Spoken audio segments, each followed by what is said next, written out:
ಯಾಪಿಡನಾ ಗಾಡಿ ನಂಬರ್ ಆಗಿಲ್ಲ ಹೆಂಗ್ ಇದ್ ಮಾಡ್ತೀಯಾ? ಅಲ್ಲ ನೀನ್ ಹೆಂಗ್ ಹೊಡಿತಿದೆ? ಗಾಡಿ ನಂಬರೇ ಇಲ್ಲ, ಹಿಂದೆ ಇಲ್ಲ ಮುಂದೆ ಇಲ್ಲಪ್ಪ, ಹೆಂಗ್ ಮಾಡ್ತೀಯಾ? ಹೊಸದಲ್ಲ ಏನಾರ ಆಗ್ಲಿ ನಂಬರ್ ಹಾಕ್ಬಾರ್ದು ಬರ್ಬೇಕು ತಾನೆ ನೀನು. ನೋಡು ಮೇಡಮ್ ಅವ್ರೆ, ನೀವ್ ಇನ್ ನಂಬಿ ಹೋಗ್ತಾ ಇದ್ರೆ ಏನಾರ ಒಂದು ಅನಾಹುತ ಆದ್ರೆ ಏನ್ ಮಾಡ್ತೀರಿ? ಇನ್ಸೂರೆನ್ಸ್ ಕ್ಲೇಮ್ ಆಗಲ್ಲ ಗೊತ್ತಾ?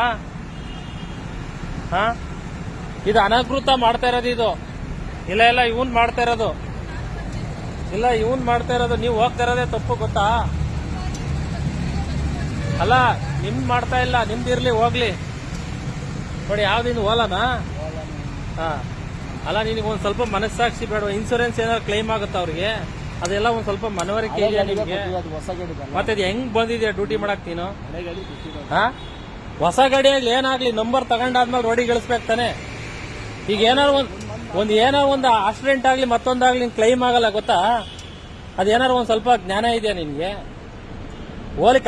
ಈಗ ಓಡಿಸ್ತಾ ಇದೀಯಾ, ಬಟ್ ಅದ್ರಲ್ಲಿ ಏನ್ ಪ್ರಾಬ್ಲಮ್ ಆಗುತ್ತೆ ಅನ್ನೋದು ಒಂದ್ ಸ್ವಲ್ಪನಾರು ಗೊತ್ತಾ ನಿನ್ಗೆ? ಪಾಪ ಅವ್ರು ಕರ್ಕೊಂಡು ಹೋಗ್ತೀಯಾ, ಏನಾರ ಒಂದು ರೋಡಲ್ಲಿ ಬಿದ್ದೋಯ್ತಪ್ಪ ಏನ್ ಮಾಡ್ತೀಯ? ಪೊಲೀಸ್ ಸ್ಟೇಷನ್ಗೆ ಹೋಗ್ತೀಯಾ, ಇನ್ಸೂರೆನ್ಸ್ ಮತ್ತೊಂದು ಕೇಳ್ತಾರೆ, ಏನ್ ಕೊಡ್ತೀಯಾ? ಅವ್ರಿಗೆ ಏನ್ ಕ್ಲೈಮ್ ಮಾಡ್ತೀಯಾ? ಗಾಡಿ ನಂಬರೇ ಆಗಿಲ್ವಲ್ಲ. ಅಲ್ಲ ನೋಡು, ಗಾಡಿ ನಂಬರೇ ಇಲ್ಲ ಹಿಂದೆ ಮುಂದೆ. ಈ ತರ ನೀನ್ ಮಾಡ್ಕೊಂಡು ಓಡಿಸ್ತಾ ಇದ್ರೆ ಎಲ್ಲ ಕರೆಕ್ಟಾಗಿ ಹಿಡ್ಕೊಂಡು ಓಡಿಸು, ಅದು ಒಂದ್ ಸ್ವಲ್ಪ ಲೆಕ್ಕಾಚಾರ.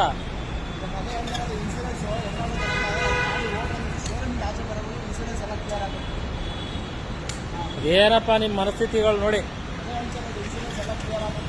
ಈ ನಿಮ್ಮಂತರಿಗೆ ಪೊಲೀಸ್ನವ್ರು ಹಿಡಿದು ಫೈನ್ ಹಾಕ್ಬೇಕು. ಅರೆ ಏನ್ ಮಾಡ್ತೀರಾ? ಬುಕ್ ಮಾಡಿದಾರೆ ನೋಡಕ್ ಬತ್ತ ಕರ್ಕೊಂಡು ಹೋಗು.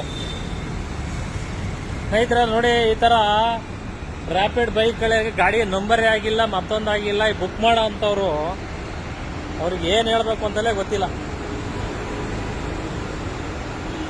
ಮೇಡಮ್